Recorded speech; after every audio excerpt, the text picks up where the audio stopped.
여러분의 오를 확 뒤집겠습니다. 한 발 더 깊이 들어가는 시사 프로그램 정봉주의 품격시대 정봉주입니다. 촛불 민심이 만든 19대 대선 결과에 따라 오늘부터 문재인 대통령의 시대가 열렸습니다. 불평등과 양극화, 사회 부조리가 만연한 현실의 대한민국에 앞으로 문재인 대통령은 어떤 길을 제시할까요? 또 그로 인해 대한민국은 얼마나 새롭게 바뀔까요? 정봉주의 품격시대는 오늘 특별히 80분간 품격시대를 대표하는 대한민국 대표기자 4명의 기자분들을 모시고 문재인 정부 개막의 의미와 향후 국정과제에 대해 짚어보는 시간 가져보도록 하겠습니다. 5월 10일 수요일 정봉주의 품격시대 시작합니다. 어제 있었던 19대 대선 결과 문재인 대통령 시대가 개막했습니다. 전국 득표율 41.1%로 당선된 문 대통령은 경북, 경남, 대구를 제외한 모든 지역에서 1위를 차지한 상황. 또 2위인 자유한국당 홍준표 후보와는 역대 대선 최다 표차인 557만여 표차의 격차를 보였습니다. 이처럼 압도적 승리를 거둔 문 대통령에 대한 국민적 기대가 높아지고 있는 가운데 한편에서는 문 대통령과 경쟁했던 다른 정당과 대선 후보들의 앞날이 어떻게 펼쳐질지 주목하고 있는 상황. 문재인 대통령 당선으로 결론난 19대 대선의 의미와 결과에 대해 지금 살펴보겠습니다. 사랑하는 국민 여러분, 안녕하십니까? 문재인입니다. 고맙습니다. 정말 고맙습니다. 정의로운 나라, 통합의 나라, 원칙과 상식이 통하는 나라다운 나라를 만들기 위해 함께해 주신 위대한 국민들의 위대한 승리입니다. 함께 경쟁했던 후보들께도 감사와 위로를 전합니다. 새로운 대한민국을 위해 그분들과도 함께 손잡고 미래를 위해 같이 전진하겠습니다. 내일부터 저는 국민 모두의 대통령이 되겠습니다. 저를 지지하지 않았던 분들도 섬기는 통합 대통령이 되겠습니다. 존경하는 국민 여러분, 국민들의 간절한 소망과 염원 결코 잊지 않겠습니다. 정의가 바로 서는 나라, 원칙을 지키고 국민이 이기는 나라 꼭 만들겠습니다. 상식이 상식으로 통하는 나라다운 나라 꼭 만들겠습니다. 혼신의 힘을 다해 새로운 나라 꼭 만들겠습니다. 국민만 보고 바른 길로 가겠습니다. 위대한 대한민국, 정의로운 대한민국, 자랑스러운 대한민국, 당당한 대한민국, 그 대한민국의 자랑스러운 대통령이 되겠습니다. 감사합니다. 5월 10일 수요일 정봉주의 품격시대 첫 번째 이슈 들어갑니다. 문재인 더불어민주당 대선 후보가 마침내 제19대 대통령에 당선됐습니다. 이번 선거 결과는 탄핵 정국을 이끌었던 촛불 민심이 고스란히 투영된 선거라는 점에서 그 의미가 남다를 수밖에 없는데요. 지금부터 네 분의 기자분들을 모시고 이번 대선 결과에 대해 자세히 분석해 보도록 하겠습니다. 고재열 시사인 기자님 자리해 주셨습니다. 네, 안녕하십니까. 예, 저항의 삭발입니까? 축하의 삭발입니까? 이제 좀 저를 좀 다잡는 생각으로 예. 정권교체 기념으로 한번 깎아봤습니다. 그전에는 이제 도망갔어요, 다 잡고. 예, 근데 그전에 이렇게 외모는 좀 거지 같았었어요. 지금 아주 깔끔하고 좋습니다. 감사합니다. 예, 예. 왜냐면 요즘 거지갑 유행이잖아요. 그 누구죠? 박주민 의원, 거지갑. 그거 맨날 마이크 잡으면 인사가 오늘은 목욕했습니다. 그거 누가 물어봤어요?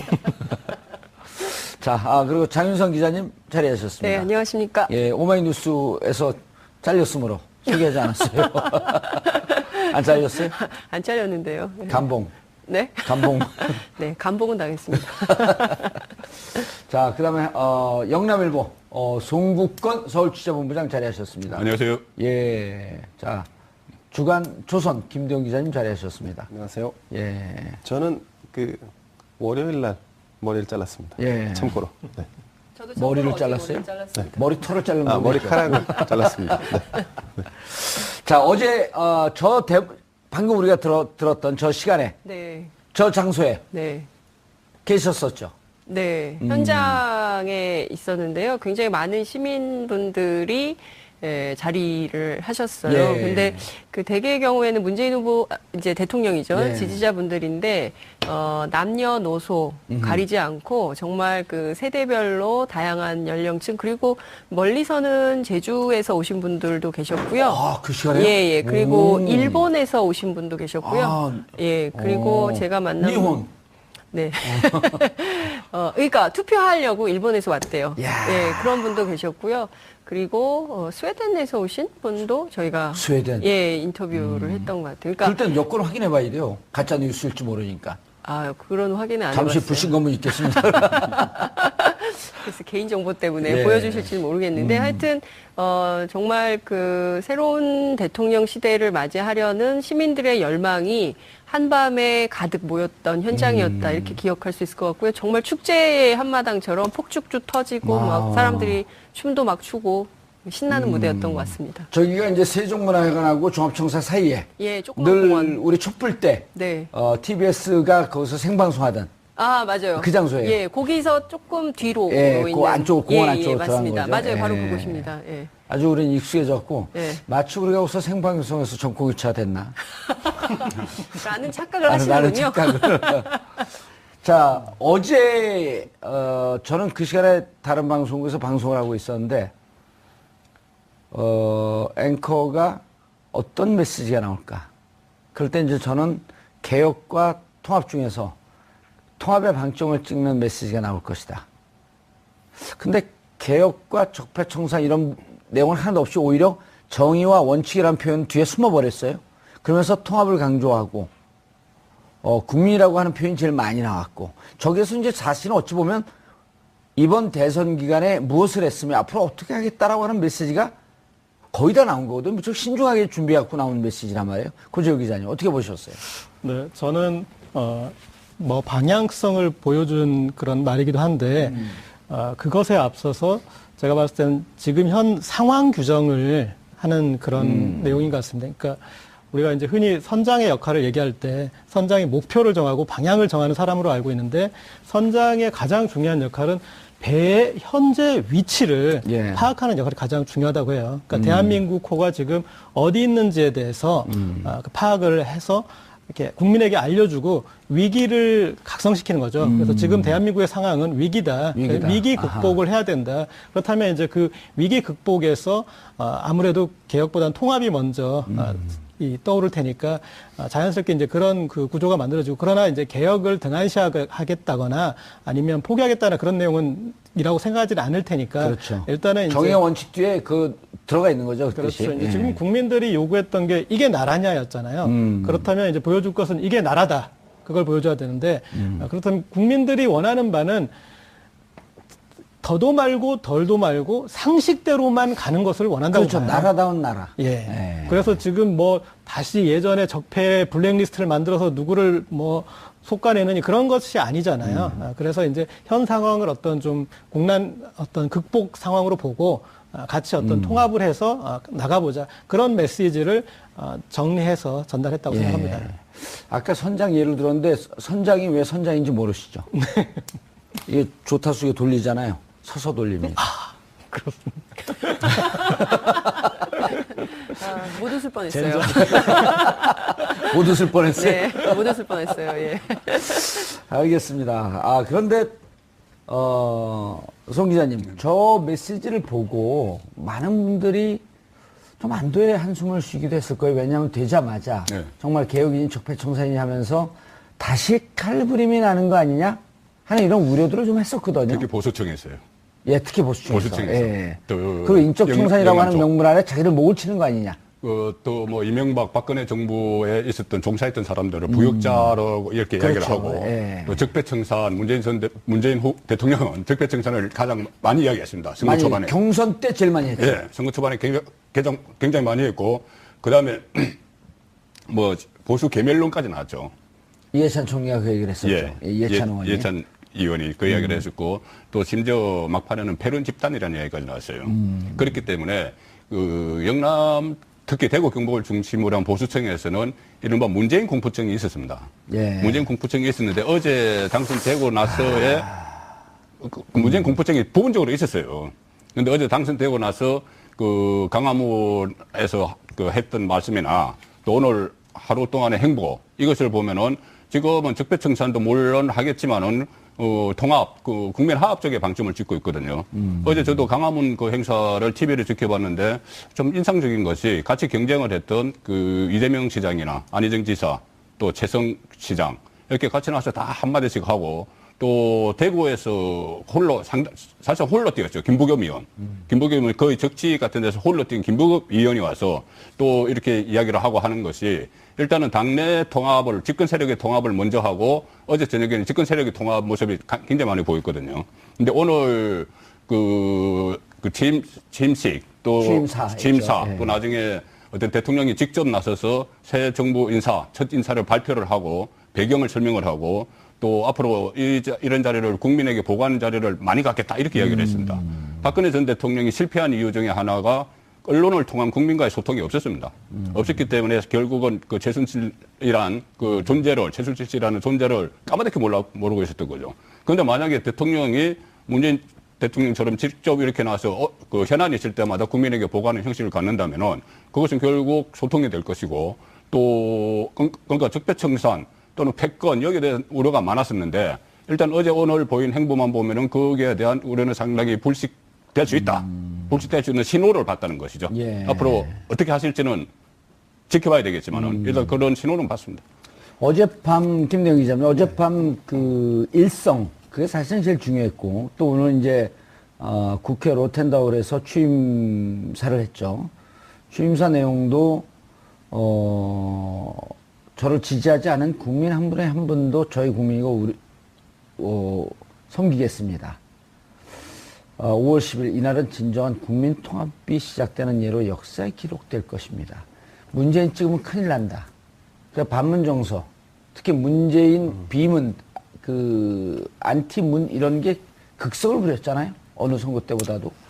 그렇습니다. 그전에는 이제 내가 지지하는 사람을 찍겠다, 저 사람 되면 안 된다라고 하는 것이 별로 없었고, 지지하는 사람을 찾아가면 투표했는데 이번에 보면 특히 문재인 후보에 대해서는 선거 때 문재인 되면 안 된다라고 하는 이 프레임이 아주 강하게 자리 잡았었잖아요.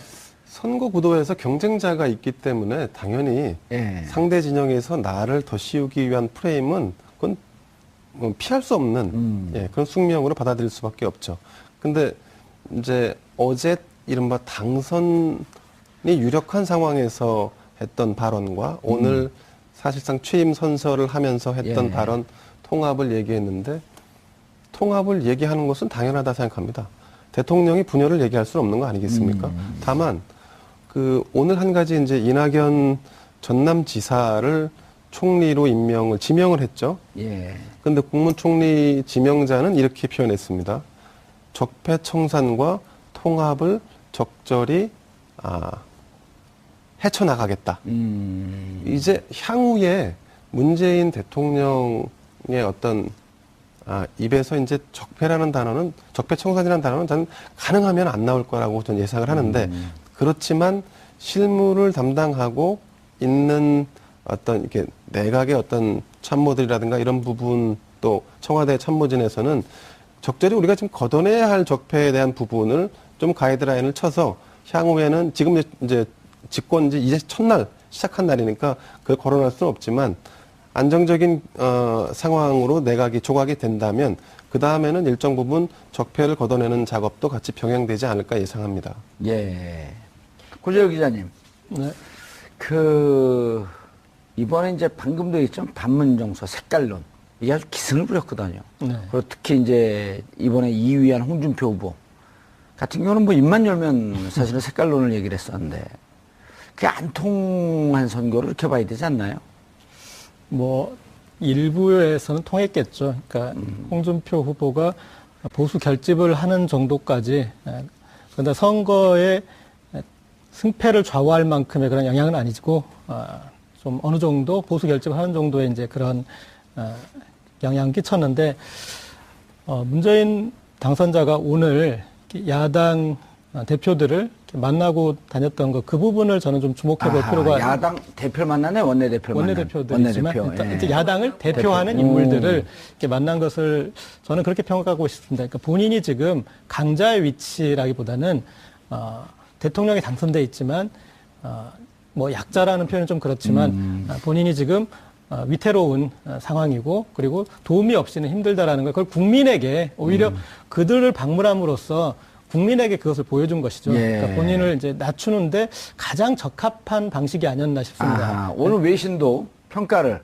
아시아에서 가장 지금 험한 네. 자리에 올라앉았다. 이런 평가를 했어요. 그러니까 그 김대중 전 대통령이 IMF 외환위기 때 예. 대통령이 취임하면서 취했던 그 스탠스가 지금과 똑같습니다. 그러니까 본인은 이제 국민 통합적으로 가되 상황은 위기로 규정하는 것. 지금 문재인 정부의 출발이 그 두 축, 그러니까 최대한 통합적으로 가고 그리고 지금 상황에 대해서 아주 위태롭게 바라보면서 한 발 한 발 내디뎌야 된다. 그래서 지금 어떤 국민들이 사실 바라는 것도 갑자기 취임한 대통령한테 광대한 국정 구상과 우리의 일자리를 이만큼이나 늘려주십시오. 그리고 경제를 이만큼 키워주십시오. 그런 것은 아닌 것 같아요. 지금은 이 흐트러진 것들, 어지러워진 것들을 정상으로 일단 되돌리고 그리고 그 다음에 이제 나가는 그런 어떤 것을 원하는데 지금 통합과 그리고 좀 이렇게 자신을 낮추는 이 분위기, 위기를 규정하는 것, 그것을 김대중 전 대통령처럼 지금 잘 해나가고 있다 이렇게 볼 수 있습니다. 장 기자님, 그런데 지금 이제 고재열 기자님 다 같은 류의 말씀을 하셨지만 지난 이명박근혜 대통령 정권 시절에 사실은 대통령의 갑질 때문에 나라가 이 모양이 된 거 아니에요?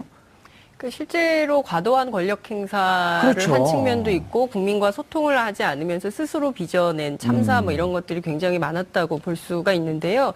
문재인 대통령의 경우에는 오늘 유심히 보시면 어제까지는 세월호 배지를 계속 달고 다녔는데 오늘은 세월호 배지가 없습니다. 그러니까 내부 캠프 내부에서도 국민 통합의 상징을 어떤 것으로 할 것인가를 가지고 상당히 논란이 있었던 것 같고 그 논란 끝에 세월호 배지를 오늘부터는 달지 말자라고 협의를 했다 그래요. 예. 그래서 이제 어쨌든 국민 통합을 적극적으로 이제 주장을 하는 것은 앞서 이제 고재열 기자 말씀하신 것처럼 지금 상황은 안보 불안, 외교 불안, 경제 불안, 이게 위기가 3대 불안이 불안은 하고 방송 불안이요? 예. 방송사가 다 정봉주원 적자예요. 잘하고 계신데. 예. 저한테 이 심각한 오마이뉴스 불안. 네, 제 얘기 좀 하겠습니다. 이 심각한 위기를 어떻게 돌파할 것인가. 그러니까 결국에는 협치로 돌파할 수밖에 없다고 생각하기 때문에 오늘 자유한국당 그리고 이제 그 국민의당 바른정당, 정의당, 그러니까 의석순대로 전부 야당 대표들을 만나면서 한미 관계, 특히 남북 관계와 관련해서는 야당과도 적극적으로 정보 교류를 하면서 협력을 해나가겠다. 그러니까 자신이 이름을 문재인 정부라는 말도 안 쓰겠다 그랬어요. 그러니까 민주당 정부라는 표현을 써달라고 당부했거든요. 그러니까 이게 왜냐하면 어쨌든 문재인 개인과 관련된 것이 아니라 민주당이 다 같이 함께 책임지는 것. 그러니까 더 나아가서는 민주당뿐만 아니라 정치권 전체가 대한민국의 위기를 책임진다는 차원에서 정치를 풀어나가겠다라는 신호를 오늘 보낸 것이라고 보고요. 실제로 이 협치를 하지 않으면 민주당이 사실 개혁을 해나가기 굉장히 어렵거든요. 그렇기 때문에 국회 안에서의 협조, 그다음에 이제 정권 내부에서의 협조 이런 것들을 좀 층위를 달리하면서 가져가려고 하는 게 아닌가 이런 생각이 좀 듭니다. 그런데 그런 부분에 있어서는 문재인 대통령에게 좀 딜레마가 있을 것 같아요. 지금은 물론 선거 때 적폐청산을 이야기하고 이것은 선거 용어였죠. 선거 논리였고 일단 집권을 한 마당에는 통치 논리로 가야 됩니다. 그렇기 때문에 적폐청산 대신에 그 통합을 이야기를 하는 것인데 근데 문재인 정부 탄생의 밑거름이 결국은 촛불민심이거든요.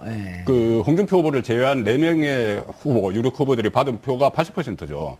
80%면 80% 가깝죠. 그것은 뭐냐면은 그 박근혜 전 대통령 탄핵 여부를 그 여론조사했을 때 탄핵에 찬성하는 여론이 80%였어요. 85%. 그 정도 됐기 때문에 결국은 촛불 민심의 승리인데 문재인 정부 당선은 그런데 이거 뭐 굳이 적폐라고 안 하더라도 잘못된 간행 그런 것을 그냥 놔두고 바로 그냥 통합을 해서 물론 지금 당장은 정치적으로 정치 구도상 그렇게 하지 않을 수 없지만은 이 부분을 팽개칠 수는 없는 거예요. 그렇죠. 팽개칠 수는 없기 때문에 기술적으로 잘해야 될 텐데 그게 이제 그러니까 딜레마네요. 이것이 네. 인적 청산으로 가면은 좀 부작용이 일어나죠. 그렇죠. 인적 보복, 청산과 정치적 예, 보복하는 정치 것처럼 보복이 보이죠. 된다. 그러니까는 제도 개선 쪽으로 가야 되는 것인데 이 제도 개선을 하기 위해서라도 일단 전국을 안정적인 운영을 할 수 있는 그 의석을 갖든지 협조를 받든지 협조를 하든지 해야 되는 것이죠. 그러니까 우선은 당장 급한 것은 그 전국 주도권을 지는 것이고 전국 주도권을 진 상태에서 뭐 적폐청산을 하든 굳이 뭐 적폐청산을 아니더라도 적폐청산을 위한 제도 개선에 나서는 그런 모습을 보여줘야 되는 것이지 이 촛불민주가 지금 당장 전국 운영이 어렵다고 협치만 너무 강조해서는 이게 또 뭐 한계점이 있는 거죠. 우리 송 기자님은 관점이 보수적인 것 같은데 적폐청산을 또 적극적으로 지지하는. 제가 아주 정의로운 분이시네요. 적폐라는 용어로 굳이 안 쓰겠다고 말씀드렸지 않습니까? 적폐라는 용어는 그러니까 이런 겁니다. 어떤 이 사람이 적폐다. 그것은 일반 국민들 대다수가 판단을 하는 것이지 아하. 집권 세력에서 당신들은 적폐야. 예. 이렇게 하면은 그것은 국민 그 적폐 대상이 된 사람들이 동의를 못 하죠. 모욕이죠. 적폐 청산의 대상이 된 그러니까 사람들한테 요새 모욕. 그 보수층의 사람들이 농담식으로 그런 말도 합니다. 뭐 김적폐, 박적폐 이런 식으로 어허. 하거든요. 이것은 뭐냐면 송적폐. 예, 송적폐. 뭐 예를 들면 그렇게 송적폐. 이야기해요. 그것을 일단은 김적폐 좀 기다리세요. 일단은 그 올해가 일종의 비아냥 그리기도 하고 조사하고 뭐 자기도 있고 막 그렇지만은 왜 나를 적폐로 규정을 하냐 이거죠. 그러니까 특정 세력이 우리를 적폐로 규정하는 건 받아들이지 못하겠다. 이런 느낌으로 쓰이는 거는 이른바 이제 옛날에 사회주의 정권 시절에 숙청, 중수청 예, 예. 그런 식으로 받아들이는 거네. 내가 숙청 대상자지 이러면서. 그러니까 보수 전부가 그렇다는 것이 예, 아니고 일부에서. 일부에서 그러니까는 아까 말씀하셨듯이 왜 저기 문재인 후보가 그 대선 내내 그렇게 어떤 그 비판적인 되면 안 된다는 그런 말을 듣느냐. 이것은 그 후보 시절에 여론조사에 보면은 호감도 조사에서 문재인 후보가 떨어지죠. 그렇죠. 비호감도가 높죠. 비호감도가 비호감도가 높은 거예요. 이것은 결국 이야기하는 아까 말씀드렸던 문재인 공포증을 갖고 있는 척.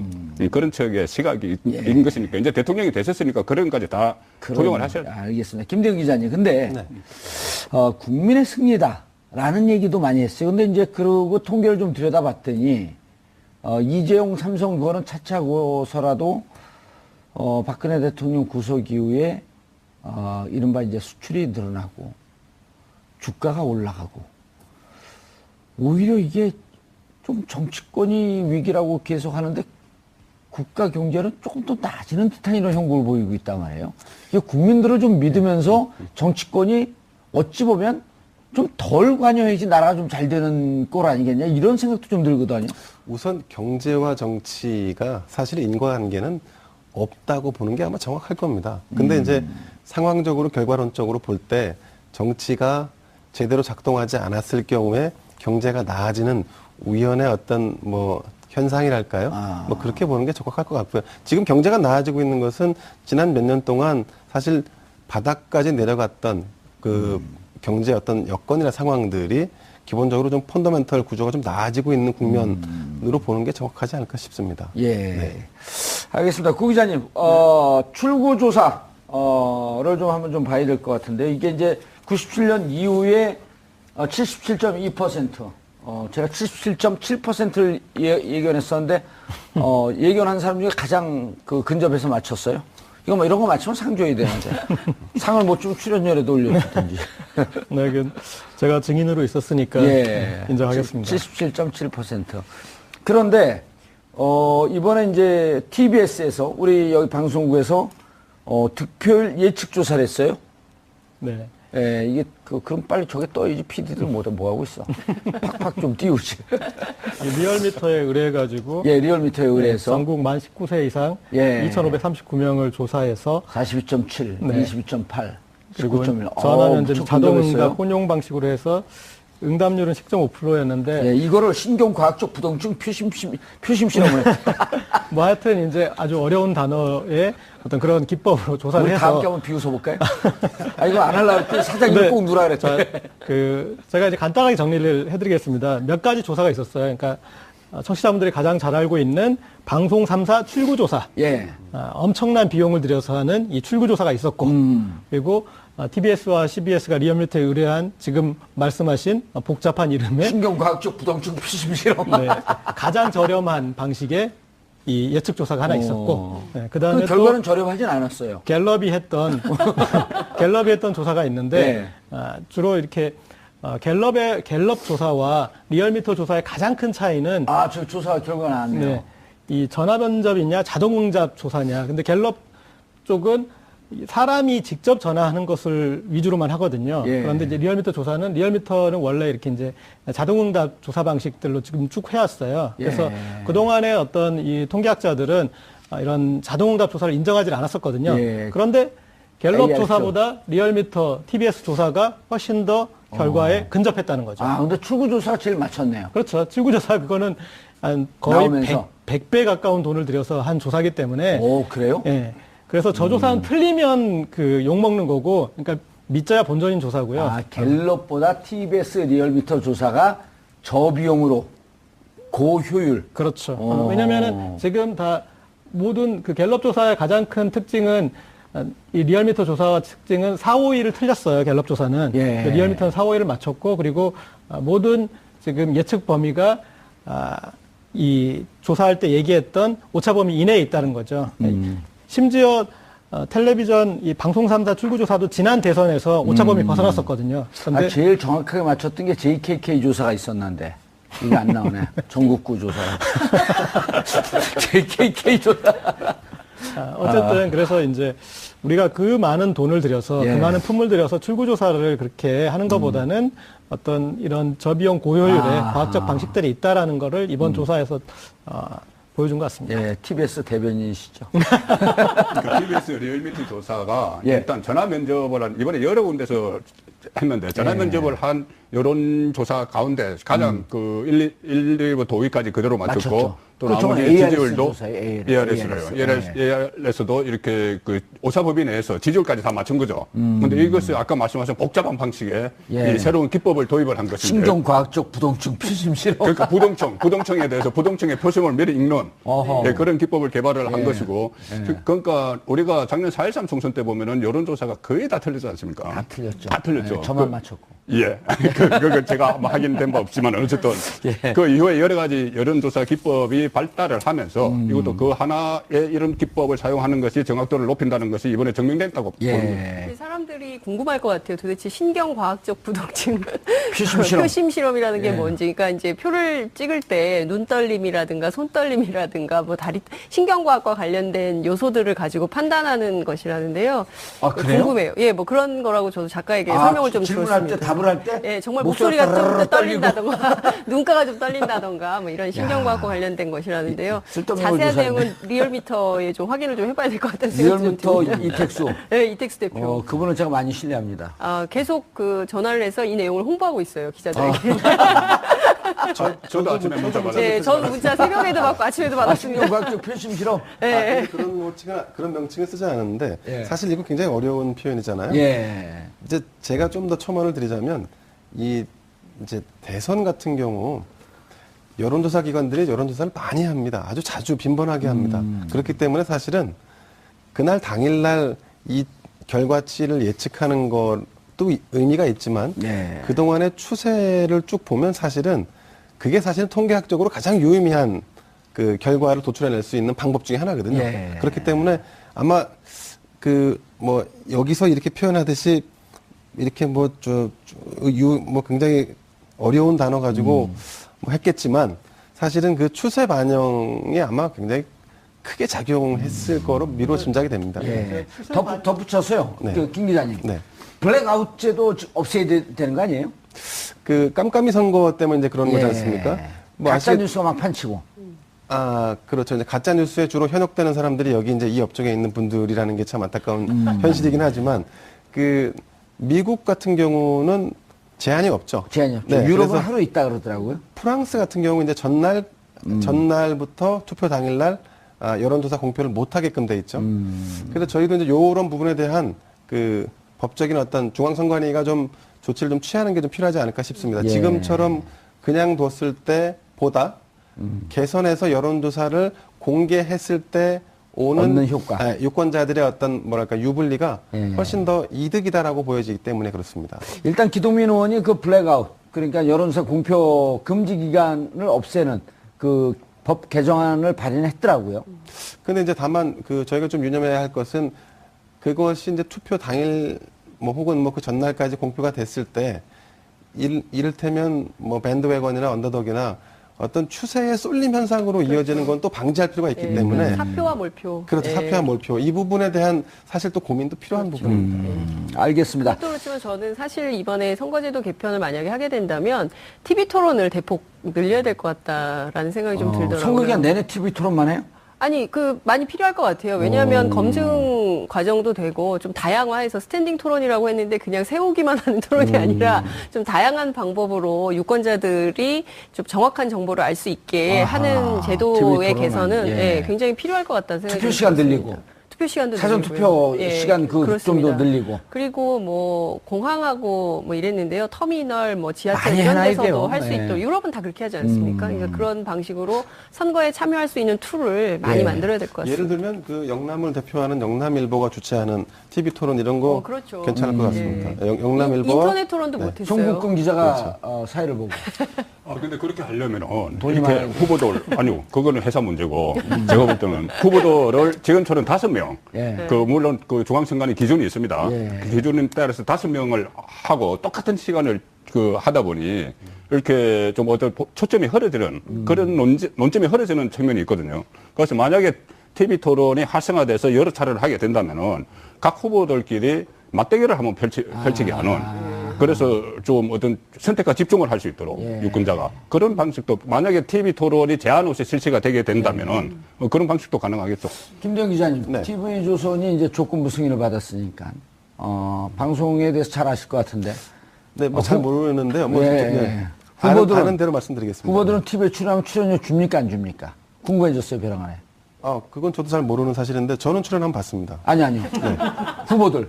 이번에 그 대선 6번 출연했잖아요. 제가 알기로는 뭐 후보들에게는 아마 없을 건데.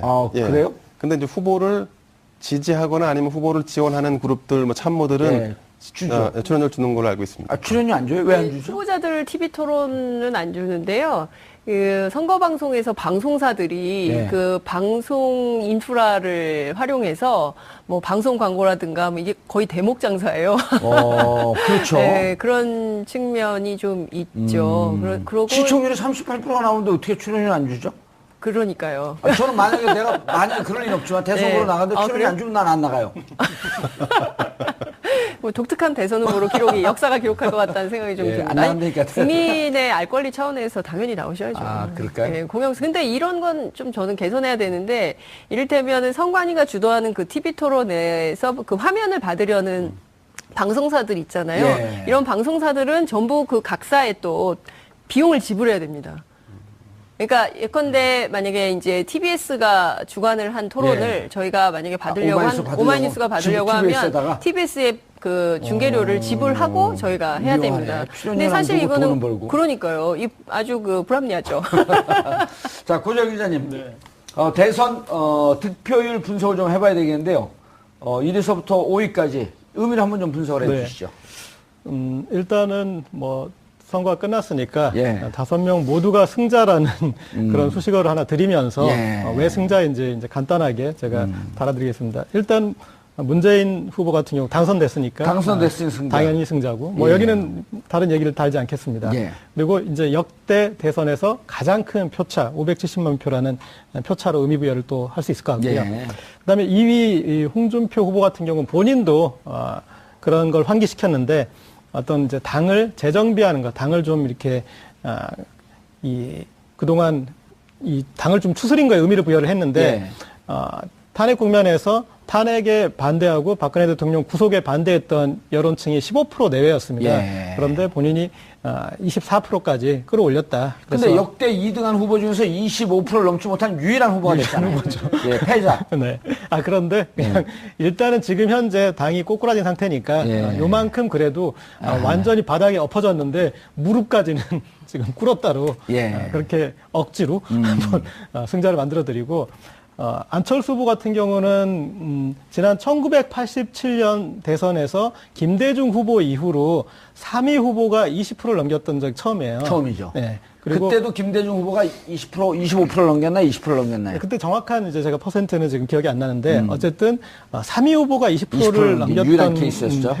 우리가 기억하는 이인재 뭐 그런 그다음 정주영 이런 사람들도 전부 못 넘겼어요. 아, 그럼 2007년에 이해창 후보도 3위 했는데 네. 20%를 못 넘겼나요? 15점 몇 프로였죠. 네, 그렇게 이제 그래서 전액 보전받는 것으로 만족했네요. 지금 이제 안철수 후보 같은 경우에 야. 호남에서 가장 지지가 높고 그다음에 수도권에서도 20%가 넘겼고 예. 그리고 그다음에 이제 충청 그리고 이제 영남권 이렇게 돼 있는데 뭔가 차기를 도모할 수 있는 어떤 저지선 미천은 확보한 상태라고 좀 봐줄 수 있을 것 같고요. 그리고 4위에 이 유승민 후보 같은 경우에 계속 내내 5위였다가 하나 치고 올라갔잖아요. 그러니까 좀 추세가 있다. 그래서 젊은 층이나 그리고 어떤 수도권에서 합리적 보수에 대한 어떤 그런 이 반응이 나타나기 시작했다.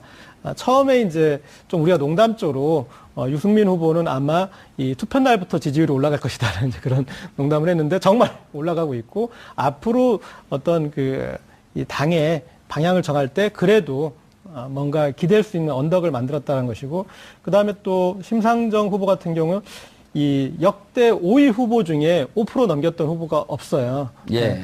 우리나라 대선은 상위 1, 2위 후보, 그러니까 조사를 해보면 조사했던 것보다 상위 1, 2위 후보는 더 가고 그 밑에 후보들은 더 빠지게 된 십상인데 자기 표를 이렇게 지켜냈다라는 거에서 5위 후보가 5%를 넘긴 경우가 없었다. 네. 어허. 그래서 이런 뭐 의미 있는 분석이네. 5명 전부 모두가 승자라고 제가 억지로 좀 위로를 드리겠습니다. 그럼 저는 반대로 한번 예, 5명 모두 패자다. 역시 기자들은 전부 단벌 기질이 있는 것 같습니다. 저도 반대 얘기하고 있네. 조건부 승인 취소되고 싶어요? 무슨 말씀이시죠, 장관님께? 네. 우선 그 당선된 문재인 대통령의 지지율 득표율이 41% 예. 나왔는데요. 우선 과반 달성에 과반이. 확보하지 못했기 때문에 전국 운영을 자체적으로 이끌어갈 수 있는 동력은 좀 약했다. 예. 그런 측면에서 보면 패자다. 어쨌든 패자라고 하는 그렇습니다. 측면에서. 네. 그리고 두 번째 홍준표 후보의 경우는 보수 결집이 절반의 성공에 그쳤다. 절반의 성공. 네. 그리고 세 번째 안철수 후보는 양강을 지키지 못했고 3위로 떨어졌다. 그리고 유승민 후보의 경우는 두 자릿수 확보에 실패함으로 인해서 당의 재정이 어려워졌다. 네.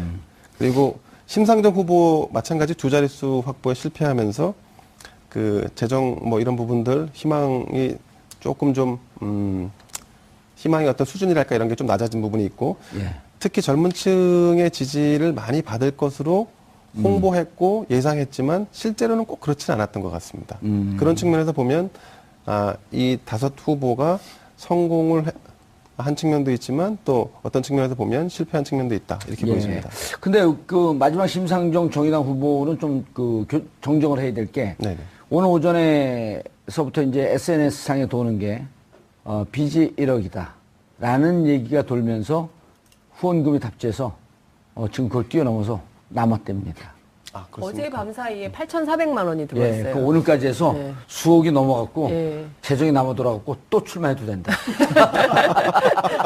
근데 이제 그 표를 사실 막판에 이제 심상정 후보 같은 경우에는 사표론이 막 있었고 특히 이제 우상호 많이 더불어민주당 슬퍼했었죠. 예. 원내대표가 뭐 심상정 후보는 다음에 찍어도 되는 거 아니냐 뭐 이런 얘기에서 더 큰 좀 분노, 진보 유권자들의 경우에는 뭐 그랬었는데, 표를 못 준 분들이 돈으로 갚는 거 아니냐.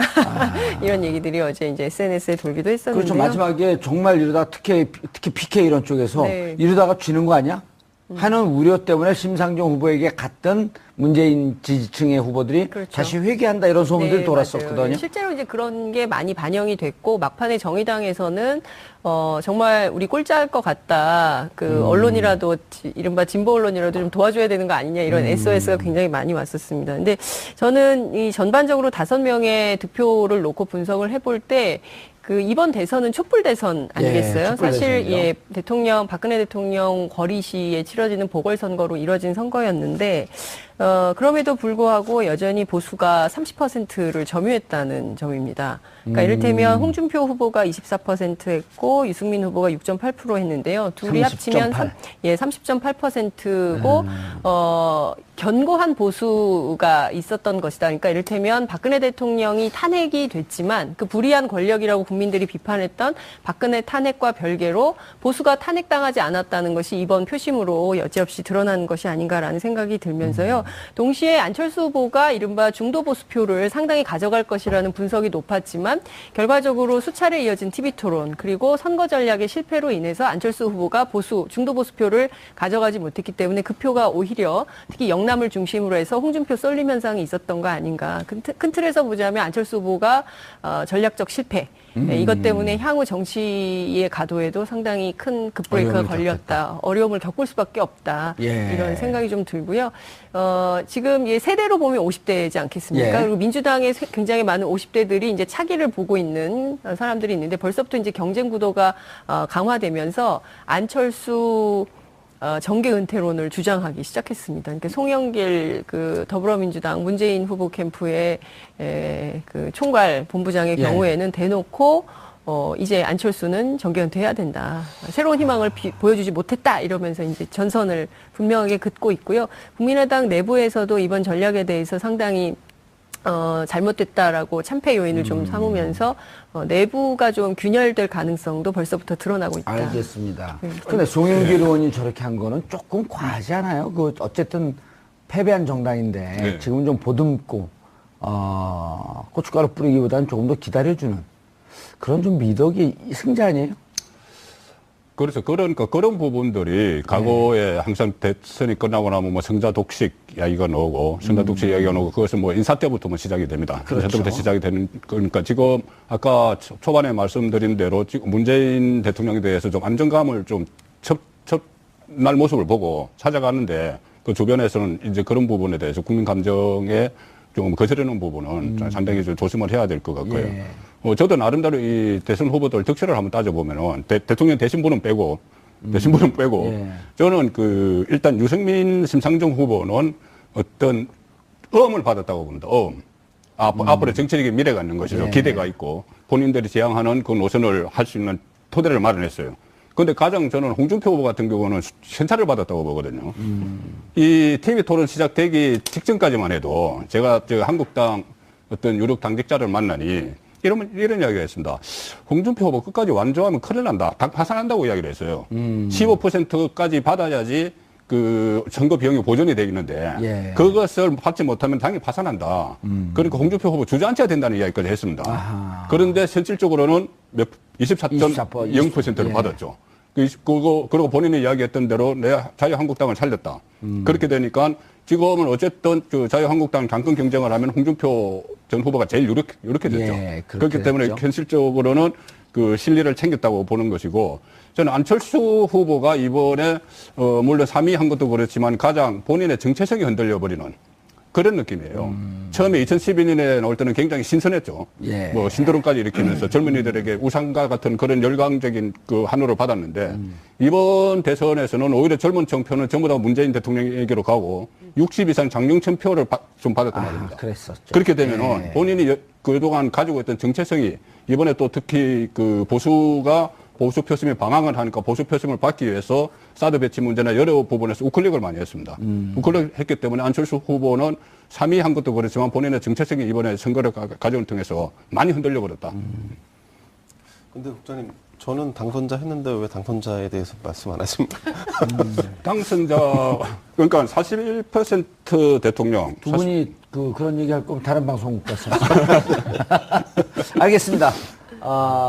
지금 대선, 어제 있었던 대선 결과에 대해서 네 분의 전문 기자분들 모시고 말씀 나누고 있습니다. 정봉주 품격시대에서는 여러분들의 소중한 의견을 받습니다. 샵 5400, 샵 5400으로 다양한 의견 문자로 보내주시기 바라겠습니다. 100원의 정보 이용료가 부과됩니다. 한 발 더 깊이 들어가는 시사 분석.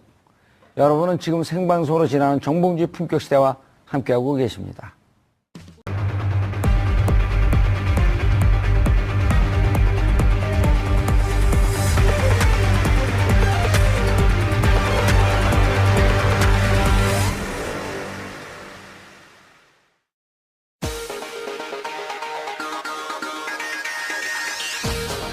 여러분의 오를 확 뒤집겠습니다. 한 발 더 깊이 들어가는 시사 프로그램 정봉주의 품격시대 정봉주입니다. 촛불 민심이 만든 19대 대선 결과에 따라 오늘부터 문재인 대통령의 시대가 열렸습니다. 불평등과 양극화, 사회 부조리가 만연한 현실의 대한민국에 앞으로 문재인 대통령은 어떤 길을 제시할까요? 또 그로 인해 대한민국은 얼마나 새롭게 바뀔까요? 정봉주의 품격시대는 오늘 특별히 80분간 품격시대를 대표하는 대한민국 대표기자 4명의 기자분들을 모시고 문재인 정부 개막의 의미와 향후 국정과제에 대해 짚어보는 시간 가져보도록 하겠습니다. 5월 10일 수요일 정봉주의 품격시대 시작합니다. 어제 있었던 19대 대선 결과 문재인 대통령 시대가 개막했습니다. 전국 득표율 41.1%로 당선된 문 대통령은 경북, 경남, 대구를 제외한 모든 지역에서 1위를 차지한 상황. 또 2위인 자유한국당 홍준표 후보와는 역대 대선 최다 표차인 557만여 표차의 격차를 보였습니다. 이처럼 압도적 승리를 거둔 문 대통령에 대한 국민적 기대가 높아지고 있는 가운데 한편에서는 문 대통령과 경쟁했던 다른 정당과 대선 후보들의 앞날이 어떻게 펼쳐질지 주목하고 있는 상황. 문재인 대통령 당선으로 결론난 19대 대선의 의미와 결과에 대해 지금 살펴보겠습니다. 사랑하는 국민 여러분, 안녕하십니까? 문재인입니다. 고맙습니다. 정말 고맙습니다. 정의로운 나라, 통합의 나라, 원칙과 상식이 통하는 나라다운 나라를 만들기 위해 함께해 주신 위대한 국민들의 위대한 승리입니다. 함께 경쟁했던 후보들께도 감사와 위로를 전합니다. 새로운 대한민국을 위해 그분들과도 함께 손잡고 미래를 위해 같이 전진하겠습니다. 내일부터 저는 국민 모두의 대통령이 되겠습니다. 저를 지지하지 않았던 분들도 섬기는 통합 대통령이 되겠습니다. 존경하는 국민 여러분, 국민들의 간절한 소망과 염원 결코 이혼. 네. 그러니까 투표하려고 일본에서 왔대요. 야. 네, 그런 분도 계셨고요. 그리고 스웨덴에서 오신 분도 저희가 스웨덴. 예, 인터뷰를 했던 것 같아요. 그러니까 그럴 땐 여권 확인해 봐야 돼요. 가짜 뉴스일지 모르니까. 그런 확인을 안 잠시 해봤어요. 불신검문 있겠습니다. 그래서 개인정보 때문에 예. 보여주실지는 모르겠는데 하여튼 정말 그 새로운 대통령 시대를 맞이하려는 시민들의 열망이 한밤에 가득 모였던 현장이었다 이렇게 기억할 수 있을 것 같고요. 정말 축제의 한마당처럼 폭죽도 터지고 막 사람들이 춤도 막 추고 신나는 무대였던 것 같습니다. 저기가 이제 세종문화회관하고 종합청사 사이에 예, 조그만 늘 공원. 우리 촛불 때 네. TBS가 거기서 생방송하던 맞아요. 그 장소예요. 예, 거기서 조금 뒤로 예, 있는. 그 안쪽으로, 공원 안쪽으로 맞습니다. 들어간 거죠. 맞아요. 바로 예. 그곳입니다. 예. 아주 우리는 익숙해졌고 예. 마치 우리가 거기서 생방송에서 정권 교체가 됐나? 라는 착각을 나는 하시는군요. 착각을. 자, 어제 저는 그 시간에 다른 방송국에서 방송을 하고 있었는데 앵커가 어떤 메시지가 나올까? 그럴 때 이제 저는 개혁과 통합 중에서 통합의 방점을 찍는 메시지가 나올 것이다. 근데 개혁과 적폐청산 이런 내용은 하나도 없이 오히려 정의와 원칙이라는 표현 뒤에 숨어버렸어요. 그러면서 통합을 강조하고 국민이라고 하는 표현이 제일 많이 나왔고 저기에서 이제 자신은 어찌 보면 이번 대선 기간에 무엇을 했으면 앞으로 어떻게 하겠다라고 하는 메시지가 거의 다 나온 거거든요. 무척 신중하게 준비해갖고 나온 메시지란 말이에요. 고재욱 기자님 어떻게 보셨어요? 네, 저는 뭐 방향성을 보여준 그런 말이기도 한데 그것에 앞서서 제가 봤을 때는 지금 현 상황 규정을 하는 그런 내용인 것 같습니다. 그러니까 우리가 이제 흔히 선장의 역할을 얘기할 때 선장이 목표를 정하고 방향을 정하는 사람으로 알고 있는데 선장의 가장 중요한 역할은 배의 현재 위치를 예. 파악하는 역할이 가장 중요하다고 해요. 그러니까 대한민국 호가 지금 어디 있는지에 대해서 그 파악을 해서 이렇게 국민에게 알려주고 위기를 각성시키는 거죠. 그래서 지금 대한민국의 상황은 위기다. 위기다. 위기 극복을 해야 된다. 그렇다면 이제 그 위기 극복에서 아무래도 개혁보다는 통합이 먼저 떠오를 테니까 자연스럽게 이제 그런 그 구조가 만들어지고, 그러나 이제 개혁을 등한시하겠다거나 아니면 포기하겠다는 그런 내용은 이라고 생각하지는 않을 테니까. 그렇죠. 일단은 이제 정의의 원칙 뒤에 그 들어가 있는 거죠. 그 뜻이. 그렇죠. 이제 예. 지금 국민들이 요구했던 게 이게 나라냐였잖아요. 그렇다면 이제 보여줄 것은 이게 나라다. 그걸 보여줘야 되는데 그렇다면 국민들이 원하는 바는 더도 말고 덜도 말고 상식대로만 가는 것을 원한다고 그렇죠. 봐요. 나라다운 나라. 예. 예. 그래서 지금 뭐 다시 예전에 적폐 블랙리스트를 만들어서 누구를 뭐 속아내느니 그런 것이 아니잖아요. 그래서 이제 불출될 수 있는 신호를 봤다는 것이죠. 예. 앞으로 어떻게 하실지는 지켜봐야 되겠지만은 일단 그런 신호는 봤습니다. 어젯밤 김대영 기자님, 어젯밤 그 일성 그게 사실은 제일 중요했고, 또 오늘 이제 국회 로텐다울에서 취임사를 했죠. 취임사 내용도 저를 지지하지 않은 국민 한 분에 한 분도 저희 국민이고 섬기겠습니다. 5월 10일 이날은 진정한 국민 통합이 시작되는 예로 역사에 기록될 것입니다. 문재인 찍으면 큰일 난다. 그래서 반문정서, 특히 문재인 비문, 그 안티문 이런 게 극성을 부렸잖아요. 어느 선거 때보다도. 그렇습니다. 그전에는 이제 내가 지지하는 사람을 찍겠다, 저 사람 되면 안 된다라고 하는 것이 별로 없었고, 지지하는 사람을 찾아가면 투표했는데, 이번에 보면 특히 문재인 후보에 대해서는 선거 때 문재인 되면 안 된다라고 하는 이 프레임이 아주 강하게 자리 잡았었잖아요. 선거 구도에서 경쟁자가 있기 때문에 당연히 예. 상대 진영에서 나를 더 씌우기 위한 프레임은 그건 뭐 피할 수 없는 예, 그런 숙명으로 받아들일 수밖에 없죠. 근데 이제 어제 이른바 당선이 유력한 상황에서 했던 발언과 오늘 사실상 취임 선서를 하면서 했던 예. 발언, 통합을 얘기했는데, 통합을 얘기하는 것은 당연하다 생각합니다. 대통령이 분열을 얘기할 수는 없는 거 아니겠습니까? 다만 그 오늘 한 가지 이제 이낙연 전남지사를 총리로 지명을 했죠. 예. 그런데 국무총리 지명자는 이렇게 표현했습니다. 적폐청산과 통합을 적절히 헤쳐나가겠다. 이제 향후에 문재인 대통령의 어떤 입에서 이제 적폐청산이라는 단어는 저는 가능하면 안 나올 거라고 저는 예상을 하는데, 그렇지만 실무를 담당하고 있는 어떤 이렇게 내각의 어떤 참모들이라든가 이런 부분, 또 청와대 참모진에서는 적절히 우리가 지금 걷어내야 할 적폐에 대한 부분을 좀 가이드라인을 쳐서 향후에는, 지금 이제 집권지 이제 첫날 시작한 날이니까 그걸 거론할 수는 없지만, 안정적인 상황으로 내각이 조각이 된다면 그 다음에는 일정 부분 적폐를 걷어내는 작업도 같이 병행되지 않을까 예상합니다. 예. 고재열 기자님. 네. 이번에 이제 방금도 얘기했지만 반문정서, 색깔론. 이게 아주 기승을 부렸거든요. 네. 그리고 특히 이제 이번에 2위한 홍준표 후보 같은 경우는 뭐 입만 열면 사실은 색깔론을 얘기를 했었는데, 그게 안 통한 선거를 이렇게 봐야 되지 않나요? 뭐 일부에서는 통했겠죠. 그러니까 홍준표 후보가 보수 결집을 하는 정도까지. 그런데 선거의 승패를 잊지 않겠습니다. 정의가 바로 서는 나라, 원칙을 지키고 국민이 이기는 나라 꼭 만들겠습니다.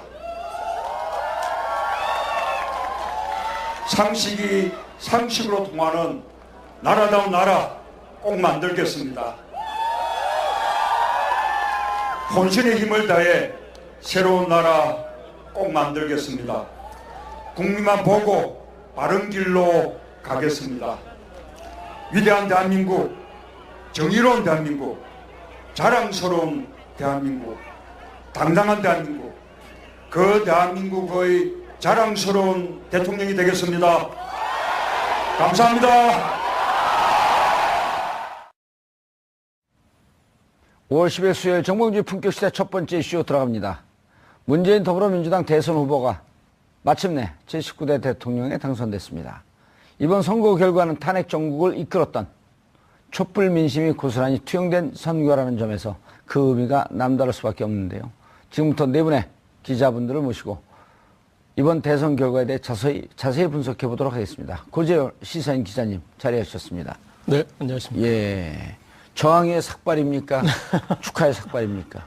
이제 좀 저를 좀 다잡는 생각으로 예. 정권교체 기념으로 한번 깎아봤습니다.